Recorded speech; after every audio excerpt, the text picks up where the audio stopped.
Saudara, salah satu disiplin rohani yang menjadi bagian kehidupan Kristiani itu adalah ibadah. Itu kita tidak perlu pungkiri, ibadah itu adalah salah satu disiplin rohani. Kita perlu beribadah, kita perlu untuk melayani Tuhan di dalam ibadah-ibadah. Tetapi kita sering salah kaprah mengenai ibadah ini. Ya. Seorang yang baru saja pindah ke Sydney, orang Indonesia baru pindah ke Sydney, biasanya pembicaraannya kalau dia seorang Kristen ya seperti ini. Saya ingin mencari gereja dengan ibadah yang hidup. Saya nggak tahu kalau pindah ke Makassar ada yang begitu nggak? Saya ingin mencari gereja dengan ibadah yang hidup. Aduh, kalau misalnya ke sini ke gereja sini ya, itu ibadahnya mati, gitu. Pakai liturgi, ibadahnya mati, letaknya pakai jubah segala macam begitu ya, ada prosesi segala macam, ibadahnya mati. Dan mencoba untuk mencari ibadah yang lebih relax, gitu, lebih hidup. Ya, yang banyak goyang-goyangnya kalau bisa, oke? Ada tepuk tangannya kalau bisa.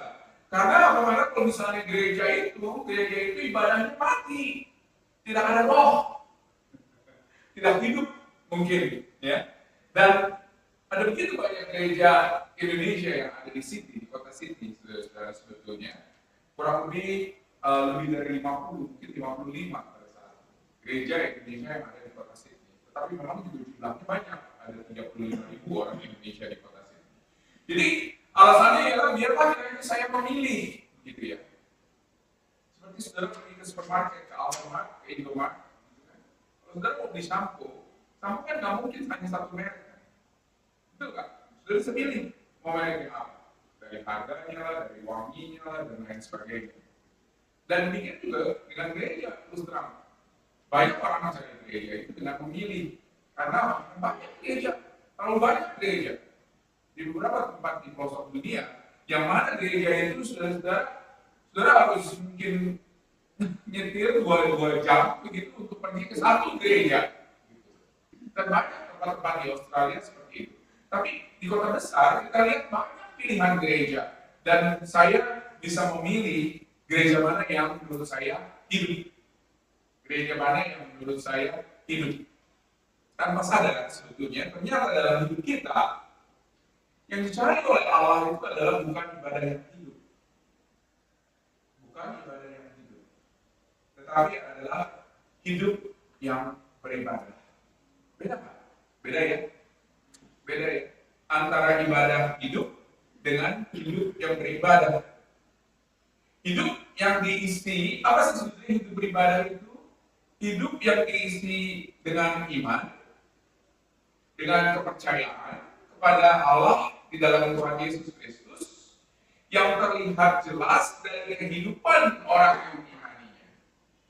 Sekali lagi, ibadah yang hidup itu adalah ibadah yang berdasarkan iman, kepercayaan di dalam Tuhan Yesus Kristus, yang mana itu terlihat jelas di dalam kehidupan orang yang memiliki hidup yang diisi dengan hal tersebut. Jadi sekali lagi saudara-saudara, kita bukan mencari ibadah yang hidup. Yang kita cari adalah hidup yang beribadah. Karena hidup di dalam keselamatan di dalam Kristus, saudara-saudara, itu hanya ada bukan di dalam hati, tetapi di dalam seluruh kehidupan kita yang memuliakan Allah. Ya.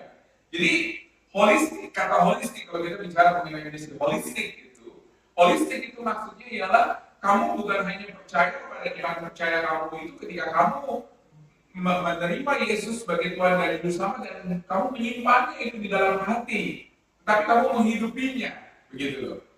Dan hidup yang beribadah itu adalah hidup yang memang sungguh-sungguh percaya terhadap hal tersebut. Di Roma pasal yang 12 kemarin kita sudah melihat ya, dengan staf, dengan pemimpin kelompok kecil dari Roma 12 ayat 1. Di sini Rasul Paulus mengingatkan kepada kita, dikatakan di ayat 1, kita baca bersama-sama ya, ayat 1 saja. 1, 2, 3. Karena itu, saudara-saudara, demi kemurahan Allah, aku menasihatkan kamu supaya kamu kudus yang berkenan kepada Allah. Itu adalah ibadahmu yang sejati. Mungkin kita sudah sering baca ayat ini, mungkin kita hafalkan ayat ini, mungkin menjadi salah satu ayat hafalan kita, saudara-saudara, atau mungkin kita taruh di tembok kamar kita, atau mungkin taruh di depan kamar kita, dan lain sebagainya. Tapi pada hari ini saya ingin tanya 3 pertanyaan ya, terhadap atau berbasis dari ayat ini. Yang pertama, Rasul Paulus mengatakan, persembahkanlah tubuhmu. Pertanyaannya ialah, apakah ini realistis? Apakah ini realistis? Ini kelihatan radikal ya, saudara-saudara. Kalau saudara membaca ini saja, tanpa saudara mengetahui konteksnya, ini kelihatan radikal, kelihatannya ekstrim. Betul nggak? Mempersembahkan tubuh. Wah, main-main. Ini sangat berat. Dan banyak orang Kristen yang tak siap mengenai hal ini karena mereka berpikir bahwa ini adalah sesuatu hal yang sangat berat. Nggak mungkin saya lakukan. Saya mempersembahkan tubuh. Atau mereka berpikir bahwa yang mempersembahkan tubuh itu adalah staf rekantas. Yang mempersembahkan tubuh itu adalah pendeta. Yang mempersembahkan tubuh itu adalah misionaris dan lain sebagainya. Bukan saya. Nggak realistis ini buat saya. Saya jemaat biasa. Sehingga kita bertanya-tanya apakah mempersembahkan tubuh ketika Rasul Paulus berkata ini apakah sesuatu yang realistis sebetulnya? Menurut saya iya. Tetapi pertanyaannya, apa artinya mempersembahkan tubuh kita? Ini semua dapat kita mengerti kalau kita tahu konteks daripada Roma pasal yang ke-12. Dan Roma pasal yang ke-12 ini adalah konteks di mana Paulus berbicara kepada jemaat di Roma. Di ayat 1 ada kata karena itu. Buat kalian yang PKK dan mungkin juga pemimpin kelompok kecil yang memimpin kelompok kecil, ketika kalian membaca Alkitab kalian harus jeli untuk melihat kata-kata. Dan di sini ada kata-kata yang penting. Karena itu. Karena itu. Dengan kata lain, oleh karena itu. Makanya. Oke. Jadi dengan kata lain, ayat 1 itu menyambung apa yang Paulus sudah bicarakan di bagian sebelumnya. Dan seperti kita tahu Roma pasal 1 sampai pasal 11, Paulus di sini berbicara mengenai apa artinya Injil itu telah datang kepada manusia yang berdosa. Dan Injil itu telah datang betul kepada manusia yang berdosa. Kita sudah mendengar berita Injil kata Rasul Paulus yang telah disampaikan sebelumnya kepada orang-orang yang ada di Roma. Bahwa Injil adalah berita sukacita. Injil adalah berita di mana kita orang berdosa yang tidak layak untuk menerima anugerah Injil keselamatan ini, layak untuk menerimanya. Injil berita sukacita itu ya ketika Allah murka terhadap dosa-dosa kita dan pemberontakan kita kepada Dia, Allah menjadi tidak murka sekarang karena apa yang dilakukan oleh Yesus Kristus, saudara-saudara. Jadi berita Injil itu adalah berita sukacita. Berita sukacita. Dan kita orang berdosa, kita adalah orang-orang yang tidak layak diselamatkan, tetapi Allah toh menyelamatkan kita juga dan membuat kita untuk tidak menerima murkanya, murka Allah. Kita yang seharusnya mengemban upah dosa, karena yang berbuat kan kita, betul? Yang berbuat kita, tetapi yang mengemban seperti kita tahu, ketika kita percaya pada Yesus itu adalah Yesus.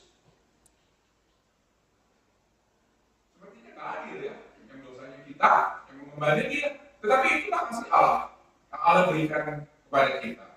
Makanya dirangkum di Roma 6 pasal 6 ayat 23 ada di layar, kita baca bersama-sama. 1, 2, 3. Sebab upah dosa ialah maut, tetapi karunia Allah ialah hidup yang kekal di dalam Kristus Yesus Tuhan kita. Jadi di sini dikatakan upah dosa itu adalah maut. Jadi kita berdosa, kita telah berdosa dan kehilangan kemuliaan Allah. Dan upahnya karena kita berdosa itu adalah maut. Dan maut di sini yang dimaksud adalah bukan maut dalam arti kematian yang kita tahu secara sehari-hari. Tetapi maut di sini adalah kematian yang kekal. Tanpa Kristus, engkau akan mati secara kekal.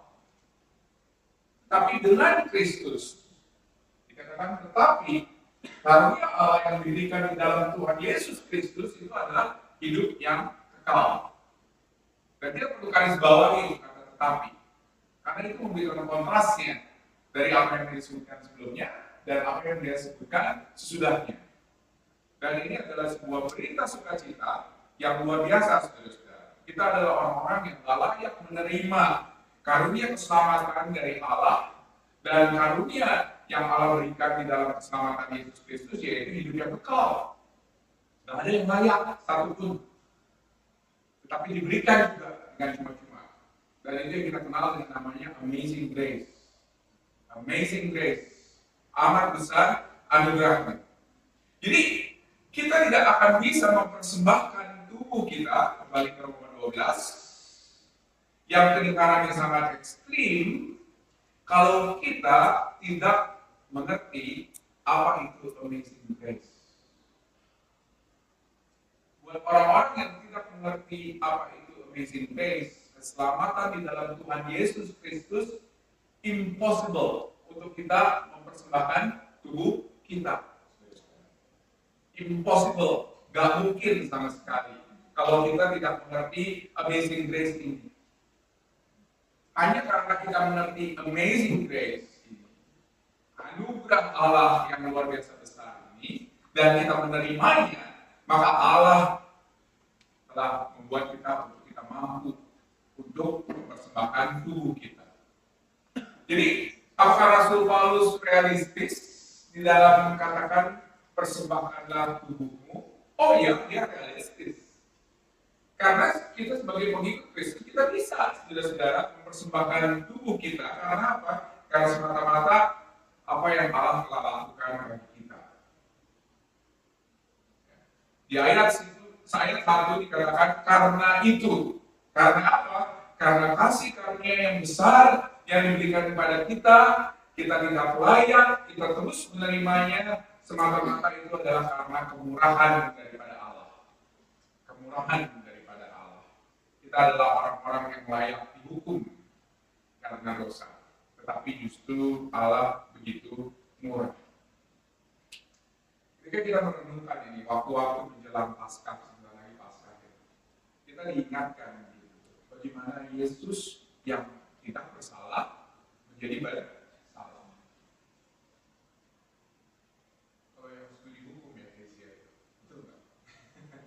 Kalau ada orang yang tidak bersalah, dihukum bersalah, ya, itu kira-kira konsekuensi hukumnya seperti apa ya?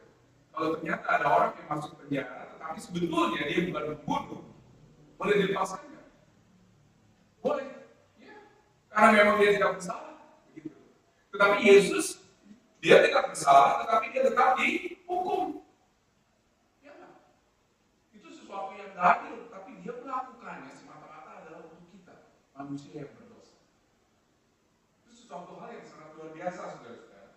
Jadi kita telah mengalami kemurahan Allah, dan karena kita semua telah mengalami kemurahan Allah, maka kita perlu meresponi kemurahan tersebut sebagai orang-orang yang percaya. Oleh karena itu kata Rasul Paulus, persembahkanlah tubuhmu. Kenapa kita harus mempersembahkan tubuh kita? Karena anugerah Allah yang besar yang dia telah berikan kepada kita.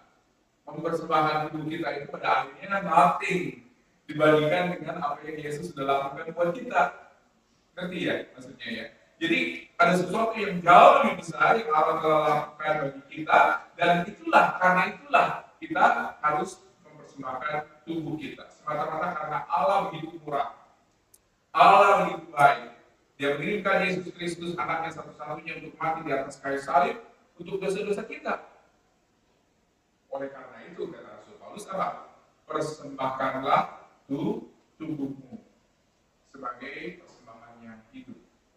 Dan luar biasa, saudara-saudara. Kenapa kami terus untuk melayani orang-orang Asia di OMF ini, saudara-saudara, itu semata-mata adalah karena anugerah Allah yang luar biasa besar yang dia telah berikan kepada kita. Oleh karena itu kami mau untuk mempersembahkan tubuh kami untuk pekerjaan Injil, supaya lebih banyak lagi orang-orang Asia yang dikenakan bagi Kristus. Bahkan di negara-negara yang seems very impossible, saudara-saudara, untuk masuk, kita ada orang di sana. Sekarang ini kita puji Tuhan ada orang di Korea Utara.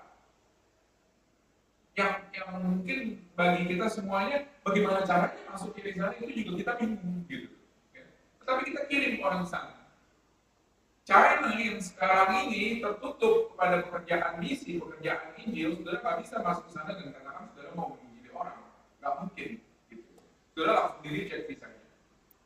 Tetapi ke China sekalipun kita masih terus masuk dan kita melayani orang-orang Cina yang ada di diaspora supaya mereka menjadi para penginjil, para misionaris dan membawa Injil kembali ke negaranya, khususnya orang-orang yang sementara ada di luar negeri.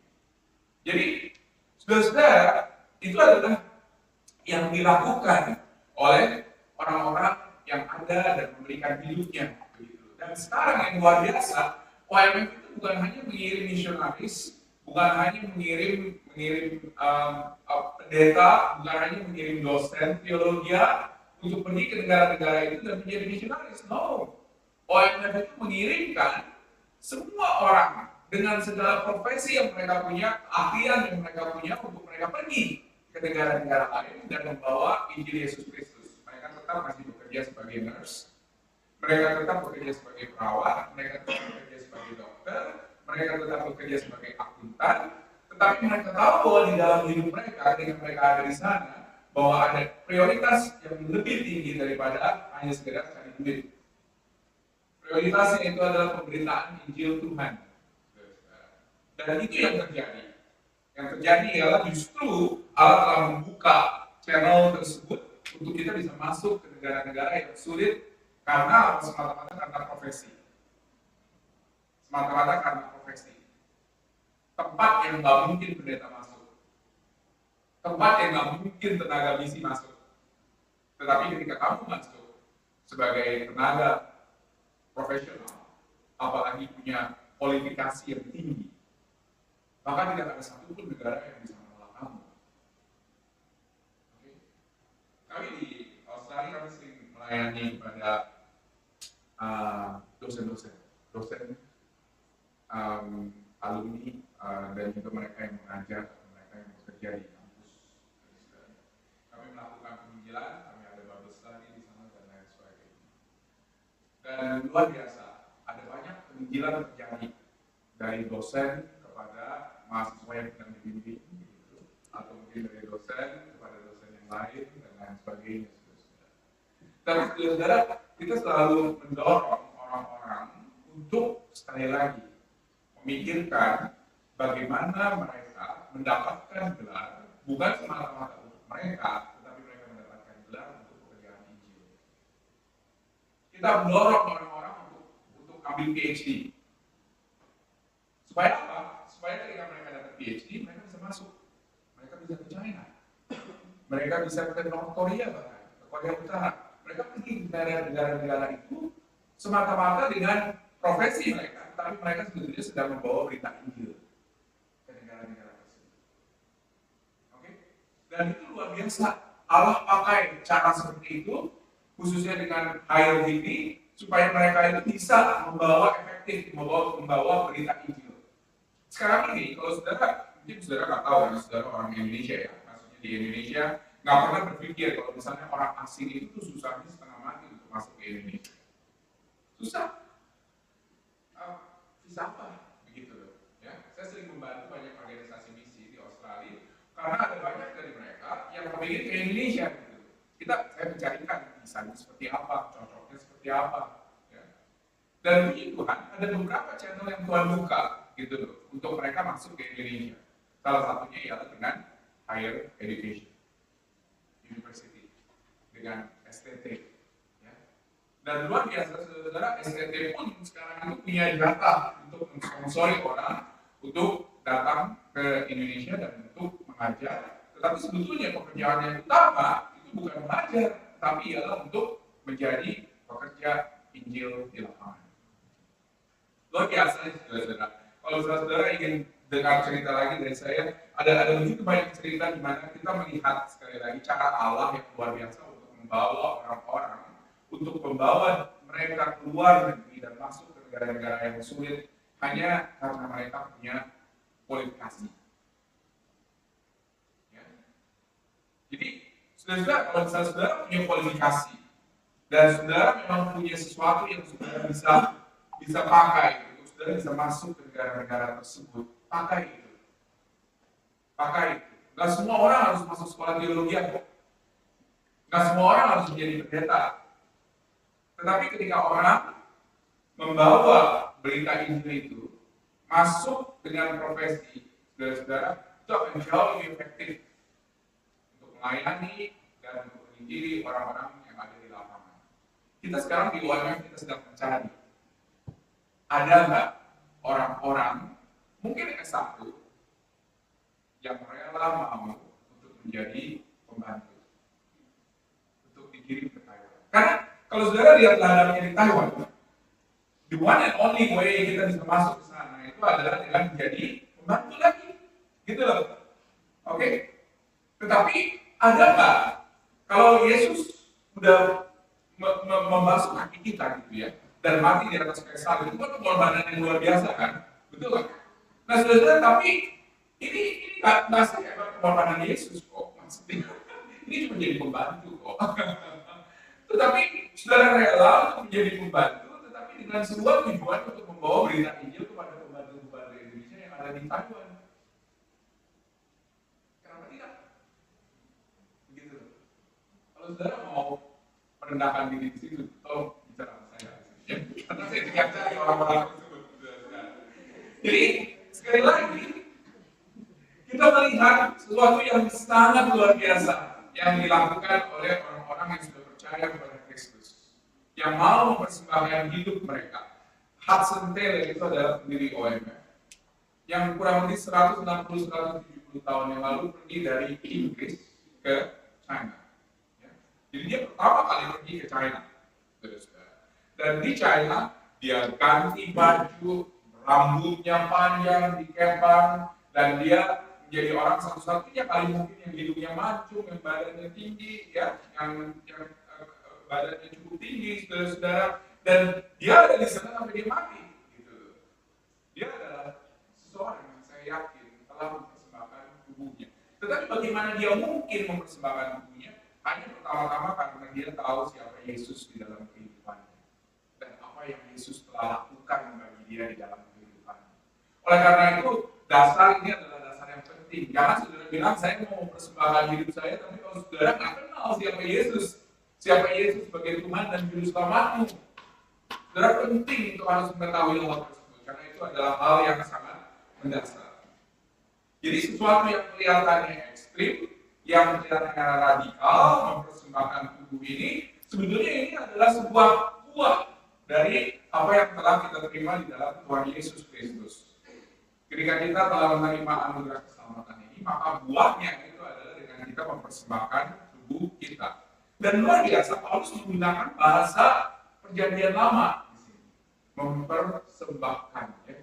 Kalau kalian membaca Alkitab yang jeli, kalian akan melihat kalau misalnya kata ini adalah kata yang dipakai oleh Rasul Paulus, dipakai oleh penulis perjanjian lama untuk bicara soal persembahan, korban di perjanjian lama. Jadi Rasul Paulus menggunakan bahasa perjanjian lama ini sebagai cara untuk merespon Allah di dalam mempersembahkan hidup kita. Setiap kali orang Israel datang kepada Allah harus membawa binatangnya mati, seperti kita tahu, untuk bisa diterima oleh Allah sebagai korban penebus dosa. Sehingga salah kalau kita mengerti saya harus mempersembahkan tubuh saya, maka saya bisa diterima oleh Allah. Ya, jangan, itu pengertian yang salah. Saya diterima oleh Allah dulu, baru saya bisa mempersembahkan tubuh saya. Lihat struktur dari Roma 1-11 terlebih dahulu, baru Rasul Paulus katakan apa? Karena itu. Ya. Jadi jangan pernah berpikir kalau misalnya saudara akan mempersembahkan hidup saudara, ya, mempersembahkan tubuh saudara supaya saudara selamat. Bukan, itu salah. Terbalik, justru saudara harus selamat terlebih dahulu, maka saudara mampu bisa untuk mempersembahkan tubuh saudara. Bukan untuk melayani, bukan supaya saudara diterima oleh Allah. Salah itu. Melayani adalah buah daripada keselamatan saudara. Banyak orang-orang Indonesia yang ada di Australia itu datang untuk melayani. Ya, ke gereja baru 1-2 minggu pindah, terus kemudian tanya pelayanan apa yang bisa aku lakukan. Tanya ke saya. Kemudian saya bilang dulu. Saya mau tanya dulu, saya ingin tahu dulu ceritamu. Bagaimana kau menjadi Kristen? Ya, apakah kau percaya pada Yesus? Dan banyak sekali saudara-saudara cerita-cerita dari mereka yang tidak membuat saya yakin kalau misalnya mereka itu adalah seorang yang telah menjadi Kristen. Oleh karena itu saya bilang, sorry, saya tolak proposalmu untuk melayani. Wah, ini nggak ada saudara pendeta di seluruh Sydney yang menolak proposal orang yang mau melayani, gitu ya. Karena apa? Karena saya bilang kalau kamu bukan Kristen, kamu bukan pengikut Kristus, no, saya takut kamu salah mengerti kalau misalnya pelayanan itu adalah untuk membuat kamu selamat. Pelayanan itu adalah buah hasil daripada keselamatan kita di dalam Tuhan Yesus Kristus. Jadi ini adalah pola pikir yang tidak alkitabiah sebetulnya untuk mempersembahkan tubuh supaya kita diterima oleh Allah. Tetapi di sini dikatakan persembahkanlah tubuhmu sebagai persembahan yang apa? Dikatakan hidup. Saudara bayangkan, kita mempersembahkan tubuh kita seperti korban itu disembelih, ya kan? Seperti korban disembelih, tetapi kita menjadi persembahan yang hidup. Macam apa ini maksudnya? Rasul Paulus, kita bisa tanya pada Rasul Paulus seperti apa? Jadi kita bukannya seperti binatang mati loh ya. Di perjanjian lama yang dipersembahkan di bait Allah, tetapi kita mempersembahkan tubuh Allah menjadi sebuah persembahan yang hidup. Bahasa persembahan itu biasanya berasosiasi dengan binatang yang mati, tetapi enggak. Ini adalah persembahan yang hidup, yang didedikasikan dan diterima oleh Allah. Dan ini adalah persembahan syukur, saudara-saudara, karena semata-mata kebaikan Allah yang Allah telah berikan kepada kita di dalam Tuhan Yesus Kristus. Jadi mempersembahkan tubuh kita sebagai persembahan yang hidup itu bukan hanya terjadi sekali saja. Kalau korban binatang hanya terjadi sekali saja, betul nggak? Dan kemudian binatangnya mati. Ya. Tetapi ketika kita mempersembahkan tubuh kita sebagai persembahan yang hidup, saudara-saudara, ini adalah sesuatu yang terjadi secara konsisten. Ketika engkau menjadi seorang percaya di dalam Tuhan Yesus Kristus, engkau akan mempersembahkan tubuhmu sebagai persembahan yang hidup, itu bukan sekali saja. Tetapi seharusnya semua hidupmu engkau persembahkan. Jadi bukan satu kali saja ya, tetapi seumur hidupmu. Jadi dengan kata lain apa? Dengan kata lain, kita harus melakukannya dengan konsisten. Kita harus melakukannya dengan konstan. Kita harus melakukannya menjadi bagian yang hidup di dalam kehidupan kita, mempersembahkan tubuh kita. Oleh karena itu, Rasul Paulus bicara kepada Timotius di 1 Timotius pasal yang keempat untuk melatih dirimu apa? Beribadah. Konsisten nggak? Ini baru nyambung, saudara. Dua hal ini. Latihlah dirimu beribadah. Maksudnya apa? Maksudnya ialah ikutilah Yesus dan pikirkan, lakukan apa yang harus engkau lakukan bagi kerajaannya, untuk kemuliaannya. Luar biasa ya saudara-saudara ya. Di dalam salah satu confession yang ada di dunia yang namanya Westminster Confession, saudara-saudara, saya akan bacakan di dalam bahasa Indonesia terjemahannya. Dikatakan di sini di pasal yang ke-21, ada satu Allah yang mana adalah Tuhan dan berkuasa atas semuanya. Semua yang baik. Dan yang mana kita berbuat baik pada semua. Dan Allah ini harus kita takuti, kasihi, puji, serukan, percaya, dan melayani dengan segenap hati, segenap jiwa, dan segenap kehendak. saudara-saudara. Jadi ini adalah sekali lagi misi yang holistik, bukan hanya misi hari Minggu. Ya. Ini adalah misi yang holistik, ini adalah bagian respon kita karena kemurahan Allah yang diberikan kepada kita. Dan ini lebih dari hanya sekedar beberapa jam pada hari Minggu. Atau mungkin ketika saudara datang ke sini, ketika saudara datang ke persekutuan doa yang ada di Perkantas. Ini adalah misi yang berhubungan dengan keberadaan saudara di dalam gereja, di luar gereja, di dalam gedung Perkantas, di luar gedung Perkantas, melalui tangan kita, melalui mulut kita, melalui pikiran kita, melalui keinginan hati kita, saudara-saudara. Jadi tidak ada yang namanya hidup yang privat atau hidup yang publik. Banyak orang mengatakan, oh ini hidup privat saya, ini privasi saya, ini hidup pribadi saya, oh enggak, ini hidup saya di publik. Gak ada yang seperti itu, saudara-saudara. Yang ada adalah dia hidup bagi Allah dan dia betul-betul dan sungguh-sungguh hidup di dalam mempersembahkan tubuhnya sebagai persembahan yang hidup, saudara-saudara. Banyak orang katakan, oh itu adalah iman saya di gereja, iman saya sehari-hari lain. Bahaya, saudara-saudara, hal seperti itu. Karena apa? Karena kamu membedakan pada akhirnya diri kamu ketika kamu ada di gereja dengan diri kamu ketika kamu ada di kampus. Itu bahaya sekali. Karena apa? Karena kita pada akhirnya dual personality begitu loh. Di kampus begini, di tempat kerja begini, di gereja seperti ini, saudara-saudara.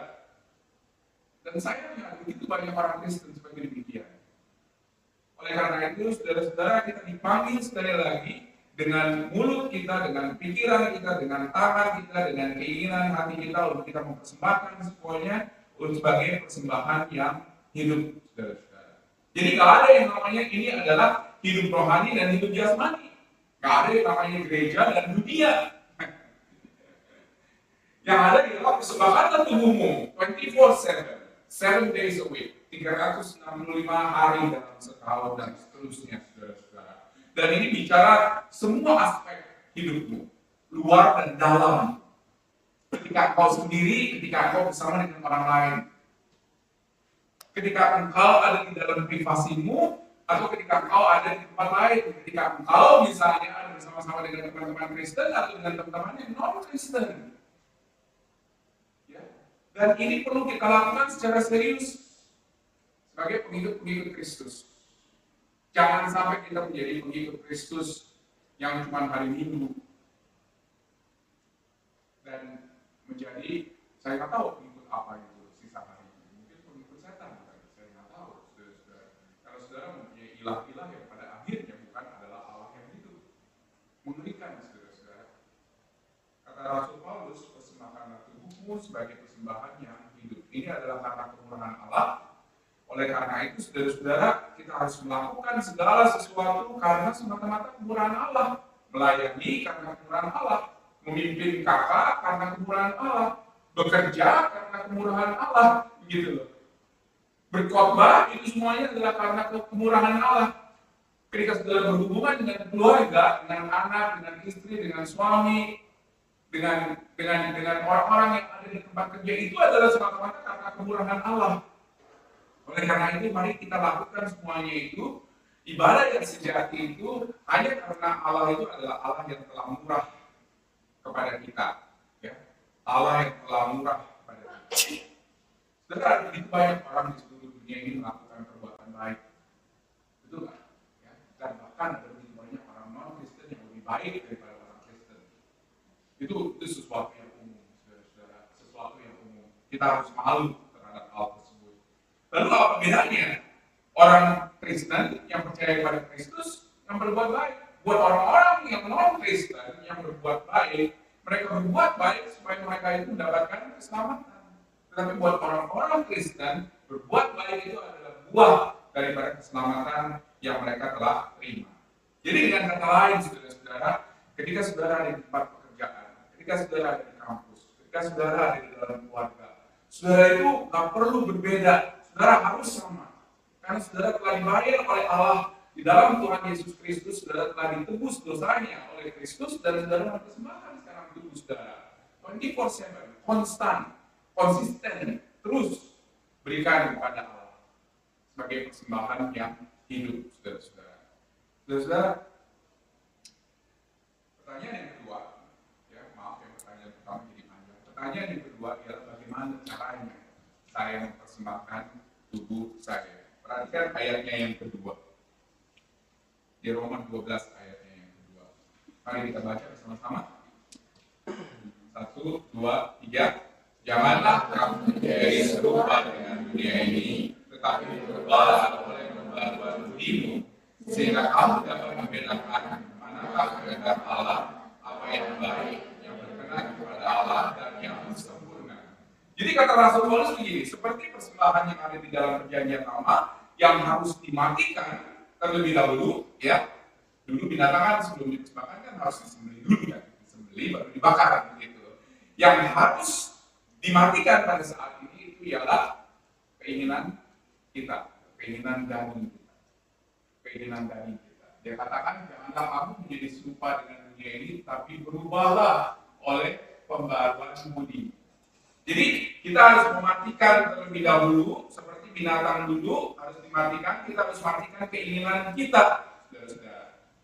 Pikiran kita yang berkata aku adalah aku ada karena aku, dan aku memiliki kebebasan yang aku mau, apapun yang aku lakukan. Itu pemikiran yang salah. Kalau saudara adalah seorang pengikut Kristus, seharusnya pemikirannya seperti apa? Pemikirannya ialah aku ada karena dia, ya, betul nggak? Terus kemudian aku sebetulnya memiliki kebebasan, tetapi dia memanggil aku untuk menggunakan kebebasan itu secara bertanggung jawab untuk kemuliaannya. Dan aku ada untuk melayani kerajaannya, untuk membuat kerajaannya menjadi lebih luas. Seharusnya seperti itu, saudara-saudara. Kalau saudara masih punya pemikiran yang sebelumnya yang tadi saya katakan, aku adalah karena aku adalah bos di dalam hidupku, aku nggak peduli dengan orang lain, nggak peduli dengan Tuhan, saudara harus kembali kepada Allah dan saudara harus bertobat. Apalagi ketika mungkin orang Indonesia ada di luar Indonesia, saudara-saudara, itu banyak sekali yang harus dimatikan. Kemarin saya cerita kalau misalnya banyak orang Indonesia, saya lupa juga kemarin saya cerita apa enggak, tapi oke lah, mungkin saya cerita. Orang Indonesia, saudara-saudara, di luar negeri itu banyak yang harus dimatikan. Menarik ya, orang Indonesia Kristen di luar negeri itu tuh sebetulnya mereka itu melakukan banyak kebebasan yang nggak bertanggung jawab. Dan yang luar biasanya, mereka di sini pergi ke gereja, mungkin karena pressure dari keluarga atau mungkin ketekanan dari keluarga, dari lingkungan dan lain sebagainya. Di sana saudara-saudara itu nggak ada yang tanyain pada hari Minggu, udah ke gereja belum? Nggak ada, saudara-saudara. Kalau di sini mungkin orang tua saudara atau mungkin juga orang-orang di kampung akan tanya, sudah ke gereja? Dan bahkan saya sering dengar cerita bahwa ada orang-orang Kristen yang diingatkan oleh orang Muslim, sudah beribadah bulan hari Minggu. Sudah pernah ditanya nggak sama Muslim seperti itu? Mungkin pernah, begitu. Ini sesuatu yang luar biasa karena apa, saudara-saudara? Karena ada banyak hal yang pada akhirnya harus dimatikan. Oleh karena itu saya bersyukur di gereja kami di Sydney, saudara-saudara. Saya bersyukur kalau misalnya orang-orang yang datang itu adalah orang-orang yang sungguh-sungguh mencari Tuhan. Karena apa? Karena pada hari Minggu, saudara-saudara, mereka itu sebetulnya bisa kerja di restoran, mereka bisa kerja di tempat-tempat lain, gajinya double, saudara-saudara. Karena itu hari libur. Oke? Mereka hari Minggu bisa nggak pergi jalan-jalan? Bisa, saudara-saudara, karena hari Minggu itu di sana harga keretanya itu paling murah dari semua hari. Makanya saya selalu katakan orang-orang yang pergi ke gereja dan sungguh-sungguh melayani Tuhan, saudara-saudara, di sana adalah orang-orang yang betul-betul ngerti ini apa artinya mempersembahkan tubuh mereka sebagai persembahan yang hidup, saudara-saudara. Dan kalau kita mau mempersembahkan tubuh kita, ini ada hal-hal yang harus dimatikan. Ada hal yang harus dimatikan, yaitu pikiran kita. Pikiran kita yang mengatakan bahwa aku ada karena aku tahu bahwa engkau ada tetapi aku nggak peduli denganmu, contohnya. Tetapi ini semua harus dimatikan dan digantikan dengan bagaimana aku tahu bahwa aku ada adalah karena Allah, aku ada adalah untuk kemuliaannya, aku ada adalah untuk melayani Yesus Kristus. Pembaruan budi, bukan perasaan. Bukan perasaan.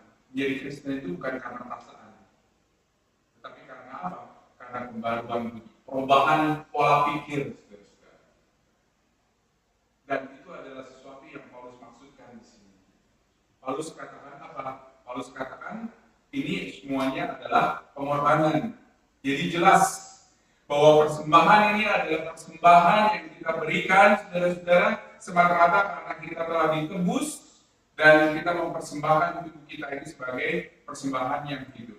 Bagaimana caranya? Perhatikan kembali di ayat yang kedua. Dikatakan di sini, persembahan tubuhmu dimulai itu adalah dengan apa? Dengan perubahan akal budi. Di dalam bahasa Inggris itu lebih jelas, karena bahasa Inggris memakai by the renewing of your mind. Ya, kalau misalnya di dalam bahasa Indonesia itu pembaruan budimu. Jadi bagaimana caranya kita melakukan perubahan di dalam kehidupan kita? Itu bukan karena perubahan jiwa atau perubahan perasaan, tetapi karena perubahan pembaruan budi ini loh, budinya ini loh, diperbarui. Di berpikirnya itu lain dengan sebelumnya. Aku ada adalah karena Allah, aku ada adalah untuk kemuliaan Allah, dan ini semua mengubah saudara-saudara kita dapat mempersembahkan tubuh kita. Di sini Paulus berbicara persembahkanlah tubuhmu, ya, dia katakan. Tapi tubuh tidak mungkin terlepas dari akal budi, kan? Benar nggak maksudnya? Jadi ada sebuah perubahan yang harus terjadi kepada orang yang percaya itu seluruhnya dalam keutuhan. Bukan hanya hati, bukan hanya pikiran, tetapi semuanya. Begitu. Apapun yang kita lakukan, kita harus berubah karena ini asalnya dari pembaruan budi. Perubahan pikiran, perubahan sikap, dan perubahan tindakan. Berubahlah oleh pembaruan budimu sehingga kamu dapat apa? Membedakan manakah kehendak Allah, apa yang baik, berkenan kepada Allah dan yang sempurna. Pembaruan budi itu akan merubah kita, saudara-saudara. Pembaruan akal budi akan mengubah kita. Untuk apa? Kita tahu mana yang kehendak Allah, mana yang bukan. Mana yang berkenan kepada Allah yang sempurna, mana yang bukan. Jadi mempersembahkan tubuh kita dan hidup kita itu nggak cukup. Kita juga harus berubah, saudara-saudara. Berubah di dalam pengertian bahwa hidupku adalah milik Allah, hidupku adalah untuk kemuliaan Allah, dan Allah yang memegang kendali di dalam hidupku. Oleh karena itu masa depanku, aku tahu kalau misalnya Allah itu yang pegang kendali dan Dia akan mengontrol semuanya. Jadi dengan kata lain, hidup kita perlu persembahkan kepada Tuhan. Dengan mengatakan, Tuhan, hidupku adalah untukmu. Jadi, bukan hanya berkorban, saudara-saudara. Berkorban itu nggak cukup ternyata. Berkorban itu nggak cukup, saudara-saudara. Ada cerita mengenai seorang gadis di Amerika. Dia mempersembahkan hidupnya untuk menjadi seorang misionaris. Jadi dia datang ke konferensi misi, dia mempersembahkan hidupnya menjadi seorang misionaris. Dan dia yakin kalau misalnya Allah itu memanggil dia untuk pergi ke Asia, untuk menginjili suku-suku orang-orang yang masih belum terjangkau oleh pekerjaan Injil. Dia memberikan hidupnya, dia masuk ke sekolah Alkitab, begitu loh, ke STT, dan dia mempersiapkan diri di sekolah Alkitab untuk dia pergi menjadi misionaris. Ini pelayanan lintas budaya boleh dikatakan yang ada di satu negara di Asia. Dia belajar di STT aja 5 tahun. Oke? Dan kemudian setelah itu dia masuk harus ikut kelas persiapan menjadi seorang misionaris. Jadi mungkin total cuma waktu sekitar 7 tahun persiapannya aja loh. Dia udah mempersembahkan hidupnya loh. Dia udah berkorban untuk sekolah teologi dan juga untuk apa? Untuk persiapan gitu, untuk pergi menjadi tenaga misi. Tapi ada satu yang kurang. Ada satu yang kurang dari organisasi misi tersebut, yang mana itu adalah merupakan sebuah keharusan yang harus dipenuhi oleh calon-calon misionaris ini. Organisasi misi ini katakan kepada dia, untuk kamu menjadi tenaga misionaris, kamu itu harus menikah sebelum pergi ke Asia. Saudara-saudara ya. Jadi dengan kata lain, dia harus mencari suami pada waktu itu untuk bisa pergi ke Asia. Oke. Dan pada saat itu dia tanya, pacar nggak punya, suami apa lagi? Gitu ya. Pacar nggak punya, suami apa lagi? Saudara-saudara. Dan Tuhan sepertinya setelah 7 tahun itu dia berdoa meminta kepada Tuhan, Tuhan tolong, dia bukannya yang nggak berdoa, dia berdoa kepada Tuhan, yang minta kepada Tuhan untuk kasih dia suami, tapi Tuhan belum kasih, gitu loh. Setelah 7 tahun, saudara-saudara. Dan suatu malam dia bergumul dengan hebat dan dia marah kepada Tuhan. Katanya apa di dalam Tuhan? Tuhan, kurang apa lagi? Pernah saudara berdoa? Tuhan, kurang apa lagi? Aku udah kasih hidupku, aku udah kasih waktuku, gitu. Aku udah kasih semuanya loh, nggak main-main loh ini loh. Tapi memang satu yang kurang, yaitu dia belum punya suami. Dia belum punya suami. Dan ternyata saudara, Allah menutup pintu untuk dia pergi ke Asia pada akhirnya. Dan dia marah luar biasa kepada Allah, karena dia pikir bahwa Allah, aku udah kasih semuanya padamu. Tapi kok ini yang kau kasih padamu? Dia berpikir di dalam pikirannya itu, saudara-saudara, di dalam pola pikirnya itu adalah ini semua adalah barter. Barter. Saudara tahu barter? Ya. Aku udah berikan kepadamu, kau berikan kepadamu. Walaupun ini adalah sesuatu yang baik, saudara-saudara. Tetapi itu nggak cukup. Nggak cukup. Karena dia tuh belum mengalami pembaruan budi. Belum berubah pikirannya. Untuk mengatakan, ya Tuhan, walaupun aku tidak pergi ke Asia, aku tetap mau melayani. Ya. Luar biasa, saudara-saudara. Ternyata tuh pemberian hidup kita dan persembahan hidup kita yang kita pikir kita sudah persembahkan itu belum tentu cukup. Dan kita perlu melakukan pembaruan budi. Luar biasa. Ya. Kita yakin di sini, saudara-saudara, ada banyak dari kalian yang melayani di gereja-gereja besar, saudara-saudara. Tetapi kalau kita melayani untuk menebus dosa kita, kalau kita melayani untuk membayar akses masuk ke dalam surga, kalau kita melayani tapi kita masih memegang hidup kita, saudara-saudara, maka kita masih belum hidup sesuai dengan Roma pasal 12 ini. Oke? Pembaruan akal budi ini termasuk juga perubahan dalam diri kita, termasuk juga bukan hanya dalam pekerjaan kita, tetapi juga dalam kehidupan kita, di dalam keluarga, di dalam gereja, dan lain sebagainya. Oke? Nah, luar biasa, Rasul Paulus teruskan ini di ayatnya yang ketiga. Dia katakan, berdasarkan kasih karunia yang dianugerahkan kepadaku, aku berkata kepada setiap orang di antara kamu, janganlah kamu memikirkan hal-hal yang lebih tinggi daripada yang patut kamu pikirkan. Tetapi hendaklah kamu berpikir begitu rupa, sehingga kamu menguasai diri menurut ukuran iman yang dikaruniakan Allah kepada kamu masing-masing. Apa artinya di sini? Singkat saja. Jangan kita bangga kalau misalnya kita sudah lebih baik di dalam ibadah atau pelayanan kita dibandingkan dengan orang lain. Gitu. Misalnya, contohnya, dalam beberapa banyak pelayanan yang kita lakukan, contohnya, ada mungkin yang punya multi talenta, gitu ya, main gitar bisa, main tahun bisa, ya, dan kemudian main keyboard bisa, tapi nggak ada yang bisa tiga-tiganya kan ya, sekaligus ya, ada yang bisa tiga-tiganya sekaligus, nggak ada kan ya, nggak ada, tapi bisa itu tiga-tiganya, ya, walaupun itu berbeda-beda waktunya, saudara-saudara. Nah, banyak yang seperti demikian dan berpikir bahwa apa? Bahwa hal-hal tersebut itu adalah ukuran untuk mempersembahkan tubuh kita. No, persembahan tubuh kita itu adalah dengan perubahan budi. Kalau kamu hanya bisa main gitar saja, dan kamu tahu bahwa kamu main gitar itu adalah hanya untuk kemuliaan Allah, aku dapat talenta karena dari Allah, aku pakai talenta itu untuk kemuliaan Allah, maka itulah yang berkenan kepada Allah, bukan jumlahnya, gitu, bukan ragamnya, bukan variasinya yang kamu bisa lakukan. Dan hati-hati, kita seringkali terperangkap dalam hal tersebut dengan mengatakan bahwa orang ini adalah orang yang matang karena apa? Karena dia melakukan A, B, C, D, dan E di dalam pelayanan. Tetapi kalau dia melakukan ini semuanya, mau 5, mau 10 jenis pelayanan, tetapi dia nggak memiliki hati yang berubah, pikiran yang berubah, percuma, saudara-saudara. Itu bukan mempersembahkan tubuh kita sebagai persembahan yang hidup.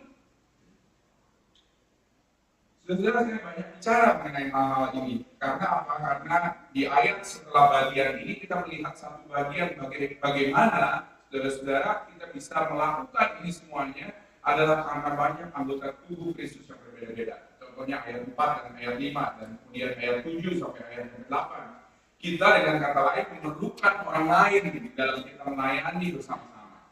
Oke? Jadi pembaharuan budi itu adalah perubahan cara pikir di mana kita adalah anak-anak Allah, diciptakan oleh Allah untuk kemuliaan Allah, tetapi juga ketika kita melayani dia, kita nggak bisa melayani sendiri. Kita perlu melayani dia dengan orang lain. Kita memerlukan orang lain, saudara-saudara. Biasanya pelayanan di dalam gereja, dan saya nggak tahu di perkantas di sini, itu biasanya diisi dengan 4L ya. Saudara, 4L? Pernah nggak dengar 4L? Ya? Dulu lagi. Saya nggak tahu di perkantas gitu nggak begitu. Saudara udah pikir ini apa nih L-nya, pas nih kata-kata teknis apa nih yang mau dibicarakan? Maksudnya dulu lagi. Maksudnya apa? Maksudnya adalah orangnya itu lagi.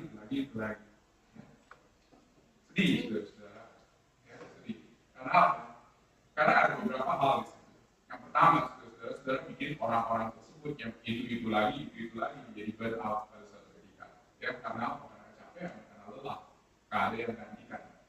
Yang kedua, saudara nggak mempraktekkan gitu. Apa artinya melayani Tuhan, mempersembahkan tubuhmu sebagai persembahan yang hidup kepada Tuhan dengan cara bersama-sama.